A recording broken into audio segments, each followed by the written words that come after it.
You're listening to the Renegade Blitz, the best podcast for Steelers fans by Steelers fans. Follow us on Twitter at Renegade Blitz, at RBlitzPod, and at Blitz Videos. Read articles on RenegadeBlitz.com, like us on Facebook, and subscribe to our podcast on your favorite podcast app. And it's been a while. Welcome back to the Renegade Blitz podcast. I'm Polk with Chris Ward out in California, enjoying the sun, but not being at the Super Bowl. And also a special happy birthday to Brandon Walker. Brandon, you have a lot to talk about, and I'm excited to hear what you have to say because there's been so much in the 2 weeks that we've been off, just living life, running around, doing our thing. And so we wanted to give you a special birthday gift. The first 5 minutes, you can rant about everything because I know you have a lot to get off your chest, and that's going to start. No, we'll save it. We want to save Washington Commanders. Oh, you want to save it now? You want to save it? I'm saving it. All right. Well, I'm saving it. Let's talk Super Bowl first and see. Let's just talk about the Super Bowl first. We'll get to them. We'll find a way to get to them. Let's talk about the Super Bowl 23-20 Rams. The AFC North Super Bowl winners still remain the Steelers and the Ravens, but all in all, that was a really good Super Bowl, guys. I mean, it was expected it went as you expected. The Bengals, once that pass rush of Los Angeles started coming through, had trouble with it, and Aaron Donald made the play that sealed the game. You arguably could give him the Super Bowl MVP, but they decided to give it to Cooper Kupp, which is still a good choice regardless, but early thoughts about that game, I thought Odell Beckham was going to win that, and especially with that passing play they had. If he would have got his opportunity to make that pass, that Stafford was out in space. I think he had to avoid a Bengal, but who knows what would have happened. But, I mean, early thoughts, I thought he was going to win it. I did too. He was leaning toward it, but I just hope did he tear his ACL or? They're saying he tore his ACL. That's what they were saying. Yeah, hopefully he gets back in time for camp. So he got his ring. So he was amazing out there. He was amazing the entire playoffs. As far as Aaron Donald is concerned, I think he's the best defensive player, one of the best ever, best D lineman ever. No doubt. I mean, that I've ever seen play. There was even talks today about him being better than Joe Green, 93.7 The Fan, and a lot of the Pittsburgh writers were saying it. I don't know if I'll go that far, but I mean, I don't know. Some of those guys they both seen both players in their primes, and everything. But I don't know. Aaron Donald's an amazing player though. So he's amazing. Joe Green too. Would you put him ahead of Lawrence Taylor? Greatest defense player of ever. It'd be tough to put him ahead of Reggie White, but he's by far the most dominant defensive lineman that I've ever seen in my life. Yeah, me too. Yeah, same as far as what I've seen too. But now there's talks about him possibly retiring. Do you think that's gonna? It'll only be like an 8-year career. He's only 30. I will say this, just to put this out there. The Penn Hills High School head coaching job is available right now. And I'm pretty sure, the deadline to go in for the applications to be the head coach was 12 noon today. But if Aaron Donald decided to retire and say, hey, I want that Penn Hills coaching job, I'm just saying. I don't think he's retiring. He's not retiring, but I'm just saying there is a roadmap in which it's feasible. If he calls it, there's his next move if he wants to.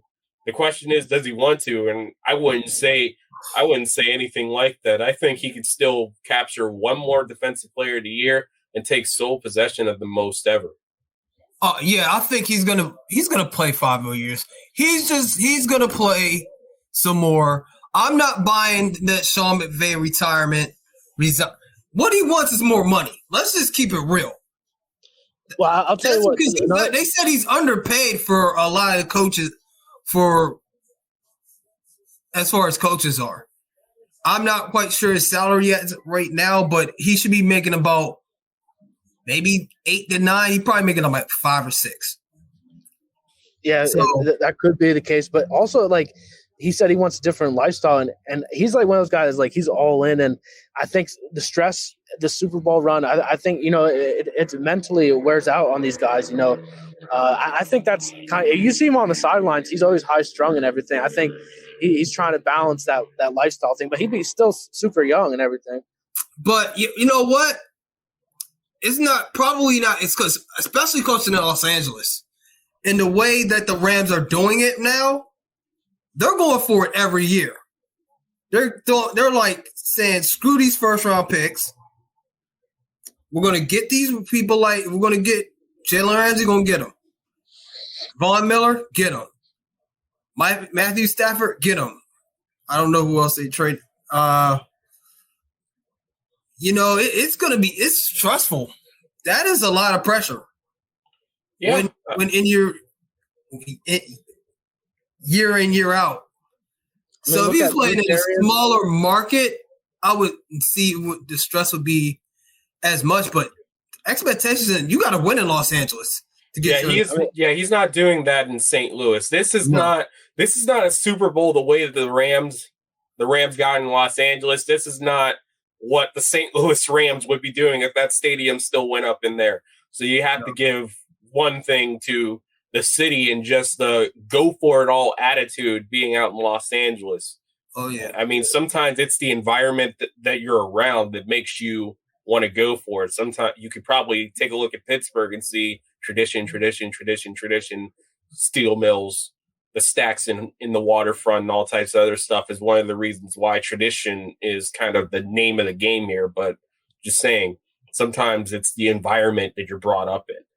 But I mean, he could do whatever he want right now. I think he would try to go for one of the 15 best head coaches ever, and I think it's kind of hard for him not to go for it because he was the youngest winner of a Super Bowl as a head coach, but he did it in his second attempt.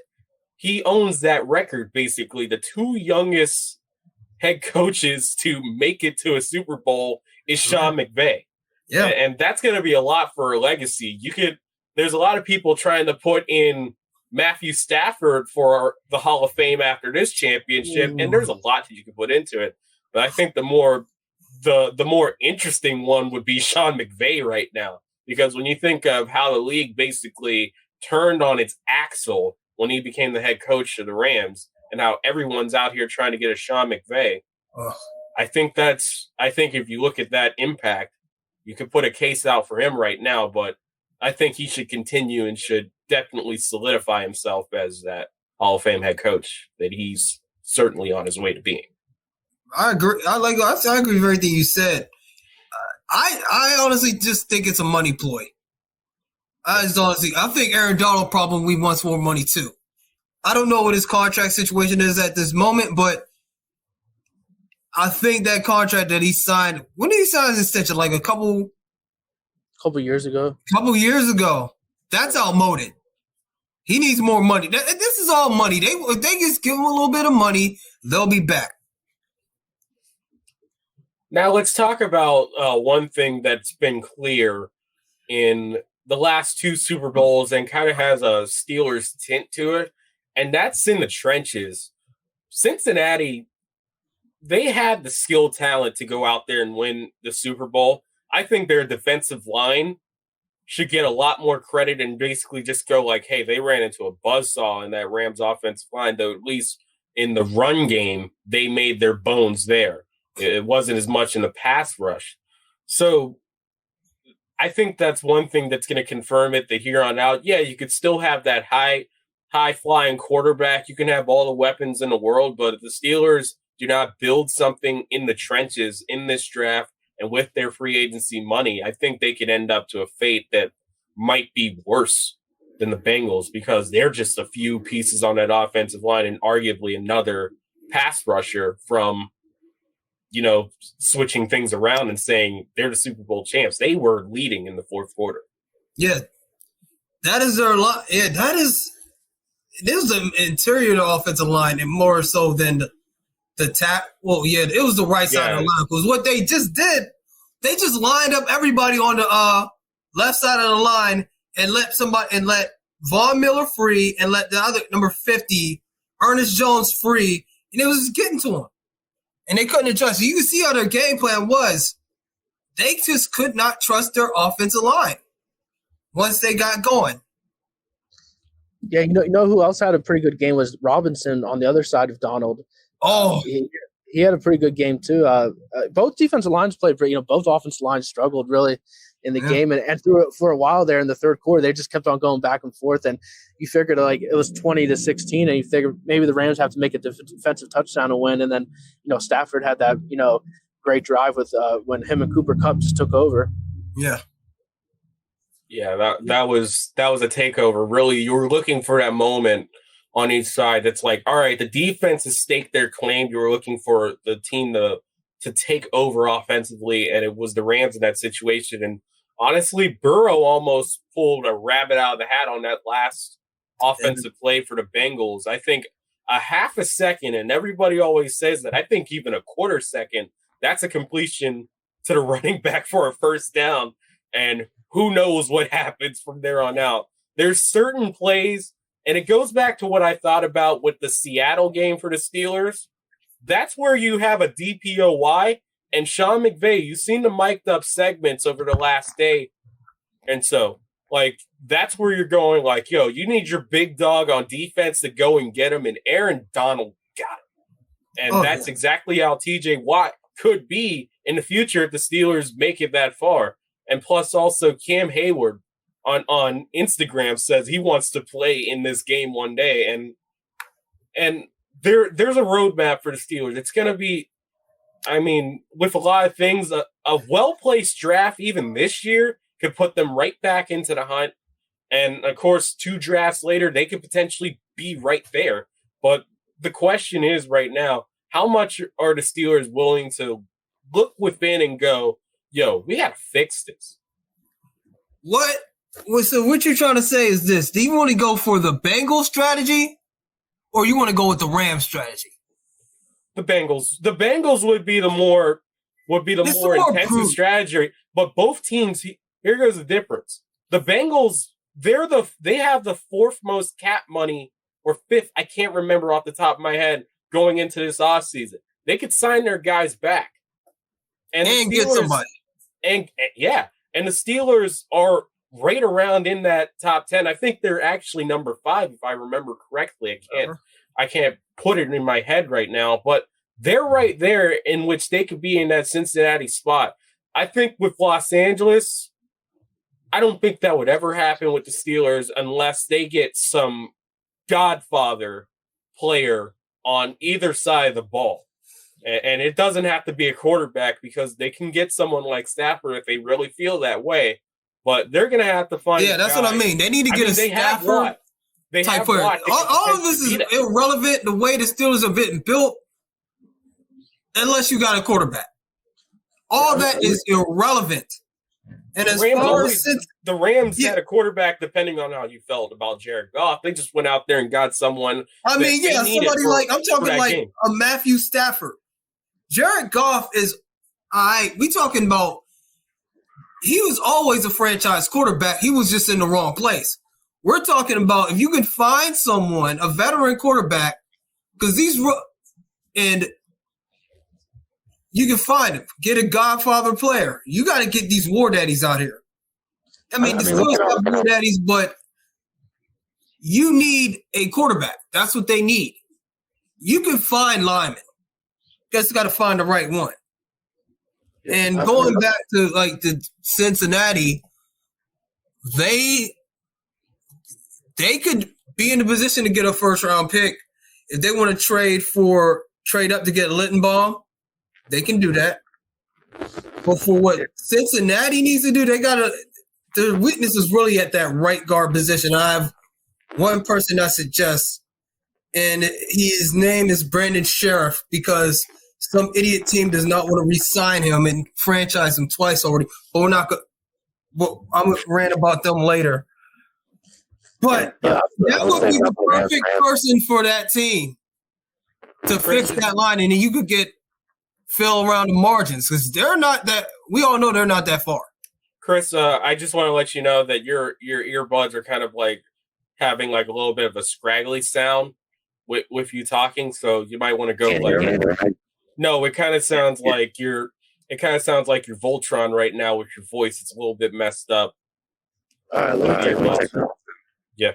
So go ahead and try those. But there's a lot of things that the Bengals could do in contention. I mean, they came out of nowhere. There's really not much else you could say. So when it comes down to it, it's quick fixes with them, but it's going to be a mammoth challenge to get back, because even if you don't win the Super Bowl, there's another team that faces off in that Super Bowl that loses. That target ain't much smaller than it could be if you won it. Oh no, because now you're not people are going to see you coming now. They see them coming now. So it's like the element of surprise is over. Even though they got the talent to do it, obviously, but we'll see. We'll see, because you got Josh Allen, Justin Herbert, Lamar Jackson, Mahomes. That you got four or five quarterbacks right there in the AFC right now. You hear me now? No, we can't. It's Chris. No, it's a little too scraggly right now. What happened to it? It kind of just sounds like you have like a bunch of verberation behind it. All right, let me exit out and then I'll come back. All right, yo. So Chris will join us right back. So if there's one thing that I want to see out of the Steelers in the future is, again, just trying to be a little bit more aggressive with their needs in terms of how they're going. Like this offseason, especially with there's no blanket with Ben. Like, no matter how bad he is, and a lot of people really want to take these last 2 years of Ben Roethlisberger and basically try to repaint a narrative, and you're not going to do that. If you can't do it in this town with me, if you're from here, don't try to do that national stuff with me. Ben Roethlisberger saved this team from being in the lower end of the league through it all. And maybe, it had something to do with him for the most part, and I will not blame you for believing that if you believe that. But let's be honest here. He saved their bacon more than you could say about just about any quarterback. Like, in terms of, if you want to put a Matt Stafford comparison right there, that's what Ben did. Ben did a lot of Stafford-esque things this season to save this team from having a record that's much worse than what should be, and making that quarterback need, an easier decision to make in the top of the round, because now it's just still tough. But you can't fool me with that. I'm sorry. I said he has saved this team. They said he held this team up. But as far as what the Steelers, they need to be aggressive on this quarterback search. I don't know you got to figure out if you got to give a first round pick for Garoppolo, do it. If you want to give up 2 for I don't know if anybody else is going to be available for him. More I think about it, I don't know if Green Bay is going to give up Rodgers like that. They're not. They're going to try to spend. They're going to try to give him $45 million, and then they're just going to do New Orleans Saints and try to just push money as far off to the side as humanly possible to keep him. Yeah. And that's really the last one. I don't think that Russell Wilson is leaving Seattle for Pittsburgh. Yeah, he ain't. Kyler Murray right now is just in his feelings about a lot of things right now with the Cardinals, but he'll be all right, and he'll be a Cardinal at the end of the day. He just wants his money. I mean, everybody wants their money. But where would Russell Wilson go? I think he would. Where would he go? Where would he leave to go? New York? Washington? Murray? I'm talking about Russell Wilson. Russell Wilson? He's going to go to a bigger market. He's going to go somewhere bigger. And I don't know. Seattle's bigger than Pittsburgh, and Seattle's getting ready to grow right back. So I'm not even really sure if that would be the wisest decision. Pop star wife, even though Sierra is more focused on other things, I wouldn't necessarily want to do it in Pittsburgh right now if I was her. That's just me. But if she wants to come here and Russ wants to come here, I won't say no. The question is, like, where are these draft picks going? And maybe that's one of the reasons why the GM search is taking so long, because I'm pretty sure the Steelers are looking at the opportunities for draft picks. And maybe if they want to make a serious go at Russell Wilson, that means saying bye to one of Khan or Hunt. And I don't know if they want to do that either, but they're doing their due diligence because they just officially named Teryl Austin the defensive coordinator, as we all predicted. And honestly, with that odyssey, I'm fine with it now. Yeah, that's a good one. Because what happened to the other candidates? Graham went to the Giants. Yeah. Graham went to the Raiders. I don't know who else is in the mix, but I guess that was a good decision. Kafka was already gone. He's got a new job. Bieniemy's still trying to figure out what he wants to do, and Chris is now. Okay. What about you guys hear me now? Yeah, Chris is back. I was on Bluetooth and because I was at my brother's house, so I didn't want to make too much noise, so I went on Bluetooth. But I guess did it work at first? No, it worked at first, but it didn't work. Once you went outside, that's when it started going haywire. Yeah. But, Chris, all right, so let me ask you this question. Eric Bieniemy's contract is up. If you were the Steelers, would you put money on with Eric Bieniemy as your offensive coordinator and get rid of Canada? Yeah, I would, but I don't think they're going to do that now, because I think they're too far ahead to where they already have their minds set up that they're going to go with Canada. And I think he's going to he could go, because if Kansas City could get Mike Nagy back. I mean, Nagy, whatever his name was, who just coached the Bears. But the wide receivers coach they got, he coached with Canada before at different colleges. So I think they're just going to go. I think they're all going all in with Canada. I think so. I don't know why, but I mean, for this year, it ain't a good idea. What do you guys think about that? Ike Hilliard, he was in Washington, receivers coach. He just didn't even make an announcement. I guess his contract just expired. No, they do that, Chris. Yeah, but they usually make an announcement, though.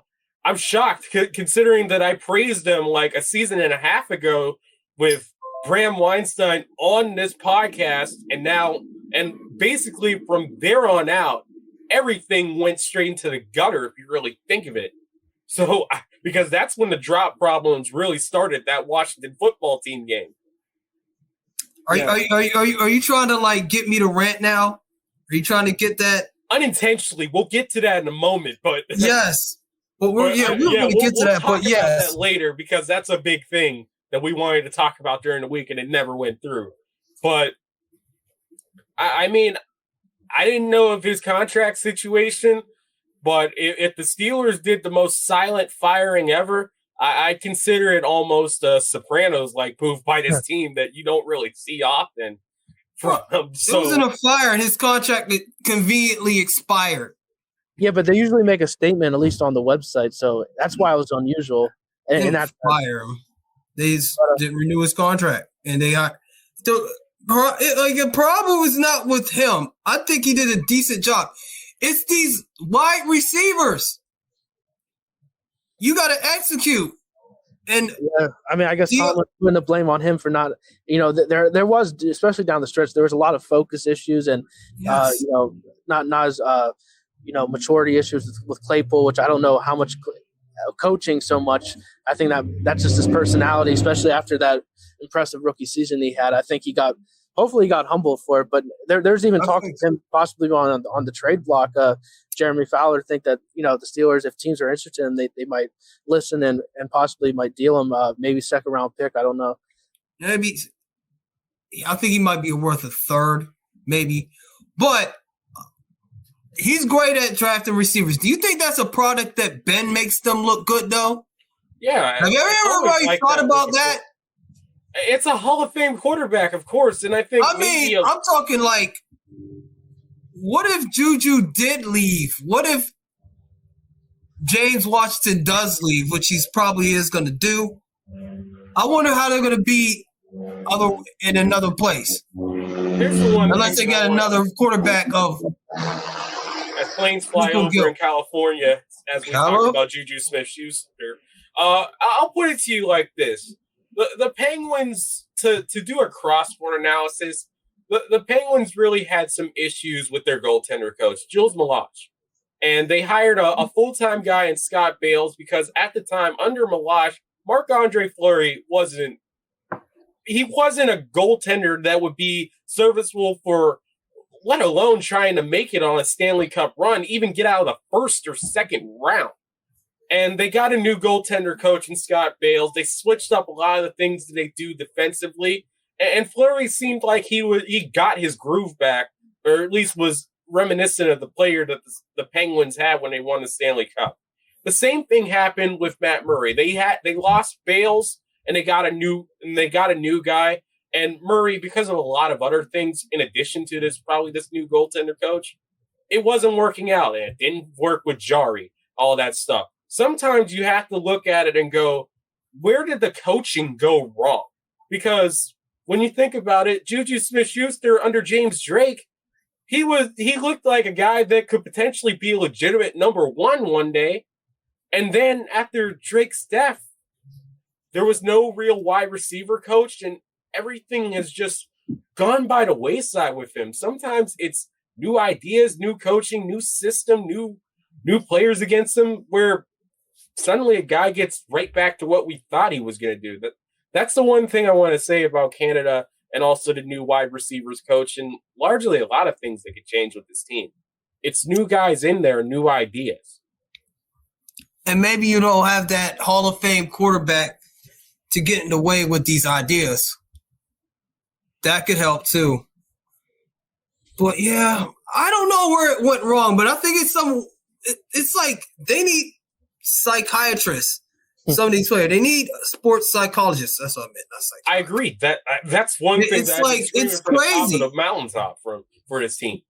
So what do you guys think about the general manager position? Because there's been the Steelers have been interviewing a ton of candidates. I think Omar Khan and Brandon Hunt are still the favorites, but do you think they'll go? I mean, they even interviewed Louis Riddick from ESPN, so or they're supposed to interview him. I don't know if they have yet, but. What do you guys think about that situation going on? It would be interesting, but I think after we just lost a guy that was on TV for a long while in Mike Mayock, I think that he would be put on as much stringency as you would with internal hirings in terms of what the plan is, because especially with a coach that I think that Tomlin's way more hands off than John Gruden was. But I'd like to believe that there is a situation, especially with a longtime head coach that has done it well in this league for a while, that they have at least an idea. This is why I would want Mike Tomlin in on the process as well, to make sure that, number one, these guys are on the same page, because that could kill a franchise. Las Vegas should still have Khalil Mack on that team. I'm sorry, but that was not a Mayock decision. That was a John Gruden decision. Yeah, exactly. So if you're gonna make a decision, you better be together on it, because if it fails, man, does it just set an organization back like no other. No, yeah, because that Khalil Mack, if they had a GM, he wouldn't have been traded. Because they had McKenzie there because that was before he coached. That was in 2018. When he traded him. Layoff didn't come in until 19. Oh, okay, so yeah, it was all outside Gruden. of it.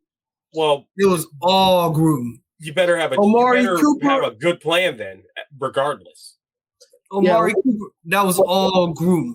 What I wanted to say when my earplugs weren't working, I was saying, look at all the moves the Rams made with their trades and everything. Like, you guys were talking about different approaches. Do you think the Steelers, like with their new GM, do you think they'll ever, change from their like standard, strategy and everything?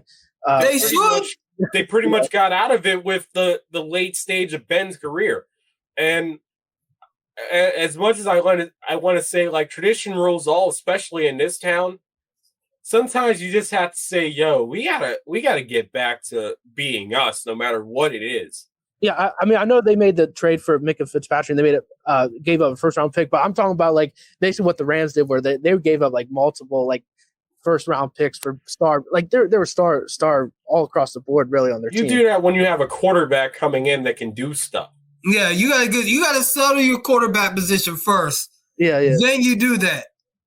That's really their key. I mean, I'm looking at the thing right now with the odds right now. The Steelers, they have like the 8th worst odds. They're tied with the Commanders and the Falcons at 60-1 for next year's Super Bowl to win it. So I'm just like, I don't blame the Vegas betting odds. I mean, if you go with Mason Rudolph as your quarterback, I mean, it might be a year where they have a losing season and they could get that next franchise quarterback in 2023. Get it in 2023. But that is a bad. But yeah, you got to have the quarterback in place. You got to have your foundation in place. Because what the Rams do, they do draft very, very well. They draft well in the late rounds. In the mid rounds. If you have the GM that can do that, that's why you got to have Hunt. He scouts very well. He'll draft well, and you can give away those first round picks, those second round picks. But you got to get the quarterback right. Yeah, that's one thing right there. I think you have to give more of a credit into, and I hope that journalists around that team really talk about the Rams' player development corps and also their scouting corps, because that's really a Super Bowl ring that you put in that department right there. Because it's one thing whenever you find good talent, it's developing them into things that can go out there and help you win. Van Jefferson is another guy you can look at as well. Their tight ends past Higbee, and of course Cooper Kupp, who I think that if he was playing in that Super Bowl against the Patriots, that's a much different Super Bowl, even though you don't necessarily look at Jared Goff as that quarterback. If you have all your weapons, you can do whatever you want. And plus, like, you can find players because you got a Taj Mahal in LA of a stadium. You can get away. Like I said, it goes about market too. You can do that in Los Angeles. Can't do it. Los Angeles is a destination place. So did you guys talk about while I was gone? Did you talk about the game or where do you think this? We didn't. What is there to talk about? I mean, there's a lot to talk about, but we're talking about among Super Bowls, though. Huh? Where do you think this past Super Bowl ranks among all Super Bowls? Top 15. I think it's in the 20. I think it's in the 20s. It's a nice Super Bowl. It's a nice Super Bowl because of a lot of reasons and all that stuff. And I think, of course, having a fourth quarter comeback, game-winning drive puts you in there. But in the end, there was a lot of. I'm pretty sure if we look back with clearer eyes, we could probably look at that Steelers-Cardinals Super Bowl and say the same thing. There was a lot of moments where it was like, all right, the defenses really took over. That I don't know. Kind of hurt them. It's up there. It's better than most. Yeah. I'd say late teens, early 20s. Yeah, about top 15. That's the thing with some Super Bowl. Sometimes this one it kind of it was slow to develop, and they went through like a period where no one was scoring. Yeah, I thought the Rams defense was going to have to get like a defensive touchdown, but what's going to be remembered from that Super Bowl is that last drive with Kupp taking over, that throw where Stafford. Did you guys see the video of Stafford? Like he was basically no looking. On that pass. That was an amazing video. That is crazy chemistry that him and Kupp have. Yeah, and then Aaron Donald closing it out at the end. That's what that's what I always remember that Super Bowl for.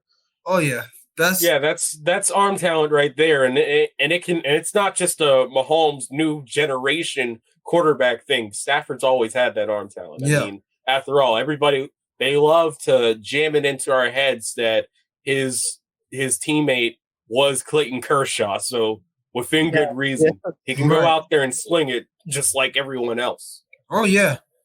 Do you think he is a Hall of Famer, though? Yeah, I think so. I think the Super Bowl really helped him. I think he's going to get in off, baby. He's going to need a couple ballots, but that Super Bowl and the way that they did it really is going to help his legacy when they look at that. He's only made one Pro Bowl. How could let's look who was the NFC quarterbacks when he was coming up? Tony Romo, Aaron Rodgers. Yeah. He had to deal with some solid NFC quarterbacks at the time. Matt and also Ryan. Coming up through that. Matt Ryan was coming up. They're not all, but Matt Ryan has the MVP. That's the one thing that we'll look at him as well.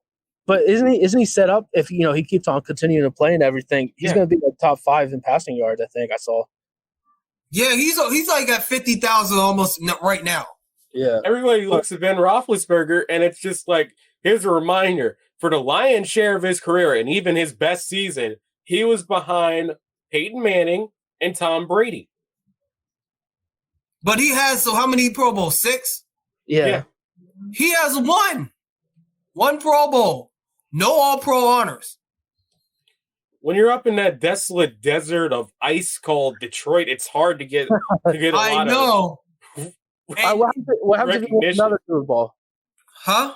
What happens if he wins another Super Bowl? Yeah. Now you're talking. Okay. So now you're talking. If he wins another Super Bowl and gets another big moment and maybe a Super Bowl MVP, yeah, you put him in there. I think he's going to eventually get in there because he had a 5,000-yard passing season. Yes, passing numbers have been juiced, but he was alongside Drew Brees. I think he had more than Drew Brees in that season. Yeah. It wasn't. No, that 5,000-yard season, he was alongside Tom Brady and Drew Brees with 5,000 yards in a season. And that was in a 16-game season, and that was even. Yes, it was in the cups of how we started the offensive revolution in this league, but still, he was fighting along top names. He had the most comebacks, game-winning drives in a regular season. And a lot of people are going to look at that as well. He has a lot of things going with him. I'd like to see him actually get another earn of a Pro Bowl and maybe an All-Pro nod. Yeah, he needs to get at least. He needs that. More than one Pro Bowl would help. But he was alongside one of the great wide receivers of this game in Calvin Johnson. Like Calvin Johnson, for his entire career, because he came in on that 0-16 season. The rest of it was all Stafford. Yeah. I'm with Ty about, I'm looking at like his stats are just going to continue to build up, as he plays and everything. And, he's got the Super Bowl now. And, Ty mentioned game-winning drives, his yards. They're really not that much different than Roethlisberger. He has one more Super Bowl and 6 Pro Bowls. Well, no, I mean, I'm not saying – I'm talking about, do I think he's going to get in? Probably, but he can't retire tomorrow and be right. I'm not. He ain't a Hall of Famer yet. He's not a surefire, but he's not yet. He's not surefire. I won't, but I think being that his age and he's with a good team right now in the Rams, I think he's just going to. I think so too. Yeah, I think he's going to have another 3 years out here. Where he'll go do something out there. He was second in touchdown passes to Tom Brady this year.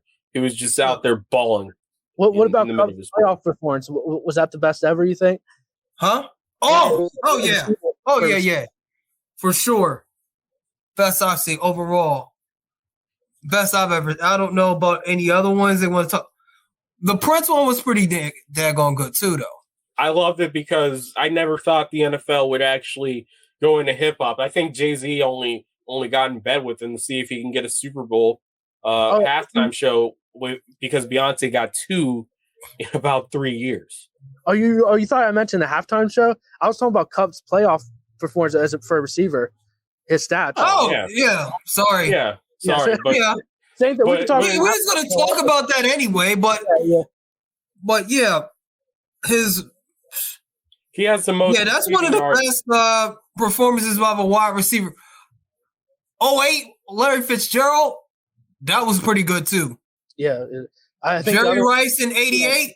Yeah, it's pretty solid, pretty good. So that last drive reminded me of Santonio Holmes in Super Bowl 43. Cup just took over. Right. Yeah. Just did it. That's best receiver in the league right now. You got to say that now. And he's not one of them, I thought he was one of them little Wes Welker type white receivers. This dude is 6'2", 6'3". Yeah. Was it Eastern Washington he went to school? Yeah, Eastern Washington. Yeah. So he's like more. Yeah. So he's up for a contract, right? Or did they pay him already? I think they paid him. They paid him? Okay. All right. So we're in the final 5 or so minutes of the show. We promised Brandon Walker rant, and he's got a lot to talk about. Again, happy birthday to you. Happy birthday to you. Now here's your rant. I'm 35, which is... It's not even about that. I just want to ask you guys, because I asked Ty this yesterday before, because he's going to have to warm me up. I want to get you. Number one, I'm going to ask a couple of questions about how do you feel about the coaches being hired this cycle? Man, I don't know. A lot Doug Peterson's a good hire, I guess, for Jacksonville. Yeah, I think Dable was probably makes sense for they got the Ravens defensive coordinator also. So I think they did some good things, but I don't know. Don Martindale, the defense coordinator, but some of them were questionable. I mean, I have to look through the list, but Miami's is very questionable. Yeah, I like McDaniels. I like McDaniels, but if he wanted the Nick Sirianni cringed press conference to playoff appearance award, man. Even though I like that guy because, you know, I'm a fan of Dan Soder, the comedian, and of course he's friends with him. You know, excellent Macho Man impression out of that guy. So and he's mentioned him on his podcast a lot. I think he does a lot of things that are interesting offensively. And again, the McVay Shanahan wave, he's a part of that. That's one of the reasons why he's out there. The Broncos guy, I just wanted Luke Getsy as head coach, but I'll take the offensive coordinator for the Packers, I guess. And Getsy's out in Chicago at the offensive coordinator position. Hopefully the next future Steelers head coach. I'm just saying. But who do you think should have been hired? Who do you think missed out on this coaching cycle? You mentioned Flores, yeah. I guess Texans were the team that were close with him or that almost got him. They hired Lovie Smith, which okay. What if you was gonna have got? Then why didn't you just hire Lovie Smith last year? Yeah, like you wasted $22 million. You're gonna pay another coach. You're just gonna fire him. That makes no sense. But yeah, how do you guys feel about the Commanders? I don't like the name. They should have stuck with the football team, I think, rather than Commanders. To be honest, the only thing funny about there is what they call their version of rally towels. We call them terrible towels. They call them comrags. That was funny. But other than that, I was just like, man. I'd rather they go with I was screaming from the mountaintop Washington Warthogs, the Washington Warriors, the Washington Renegades, the Washington Red Tails, the Washington Red Hawks if you wanted to steal something off and blitz the league. Anything I think was honestly better than that. The jersey, I like the black jersey, all that stuff, but don't like the Steelers in Alabama just had a freaking baby. That's what the white jersey kind of looks like something I made in All Pro Football 2K8. The home jersey, I mean, it's nice.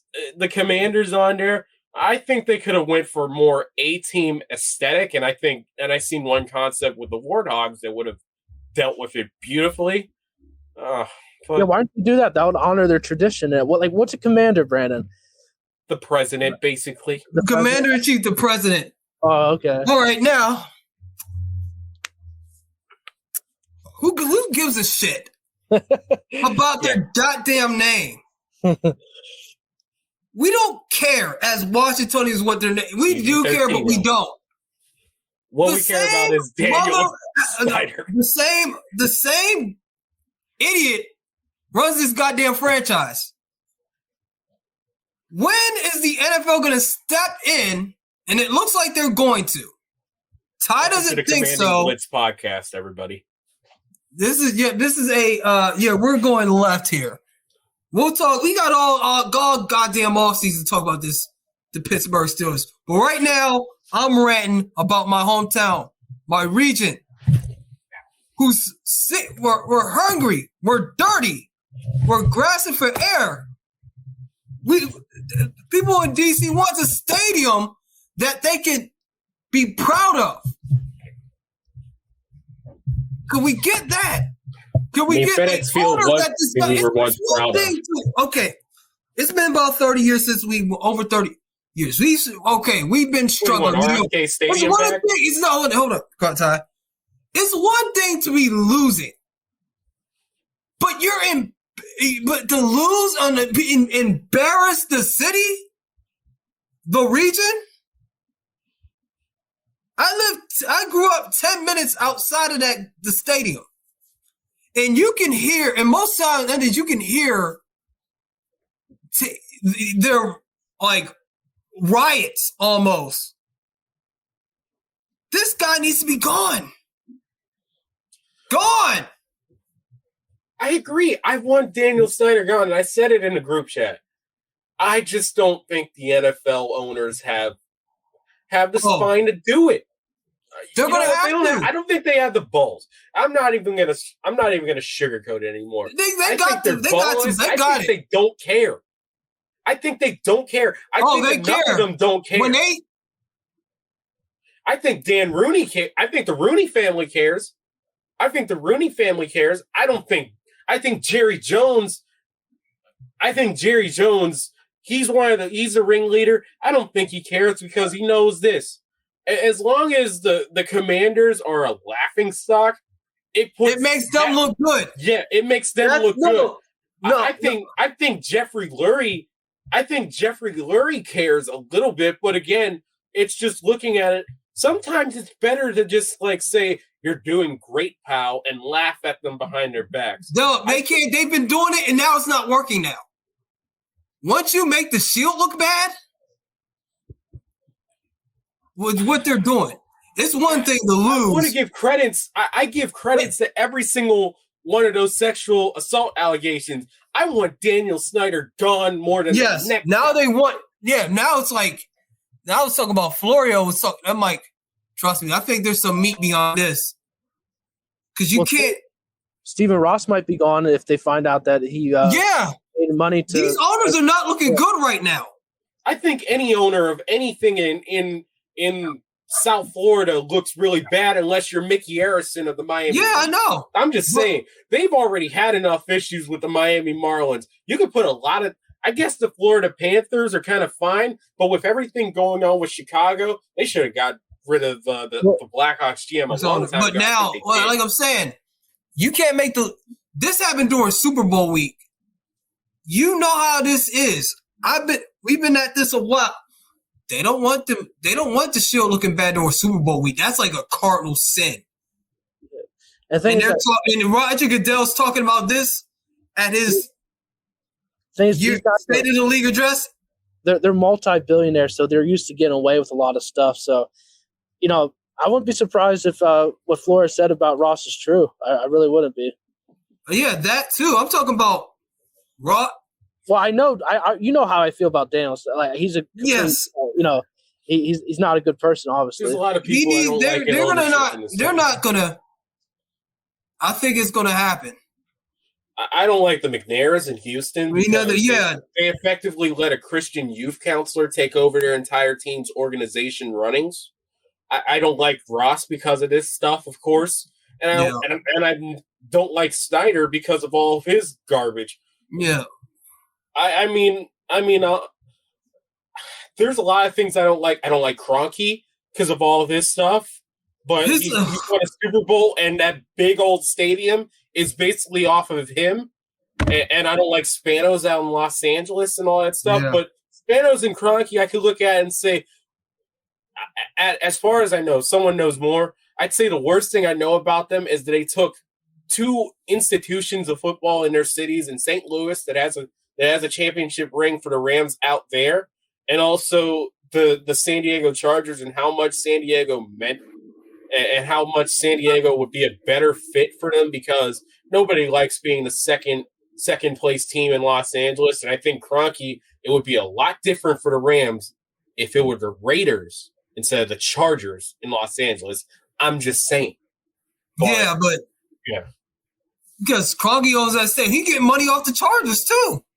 Yeah, I just don't think He's it was getting a smart bread. move. But, and the funny thing about it, Kroenke is actually from the state of Missouri. And he owns the That makes it even more, huh? And he owns the Nuggets. Like, that makes it even more messed up. He might get another championship now that I thought about it. But that's what we're talking about here. Brandon, thanks for the rant. Sorry if I kind of cut into it a little bit. Just trying to. I'm saying, NFL need to do something about that. They need to address that. They need to grow a spine and have the balls to get his ass out of here. I'm tired of this. Tired of his shit, man. We're all tired of it. We're tired of a lot of things that league does at times, not just with him as well. So we'll hope for better days, at least for the Washington Commanders, formerly known as the Washington Football Team. But that's all for us. For Chris Ward and Brandon Walker, I'm Ty Polk. You've been listening to the Renegade Blitz. We'll talk to you soon. Thank you for listening to the Renegade Blitz podcast. Follow us on Twitter at Renegade Blitz, at @RBlitzPod, and at Blitz Videos. Read articles on RenegadeBlitz.com. Like us on Facebook and subscribe to our podcast on your favorite podcast app. The Renegade Blitz podcast is available on Apple Podcasts, Google Podcasts, YouTube, Spotify, and wherever else you can listen to podcasts.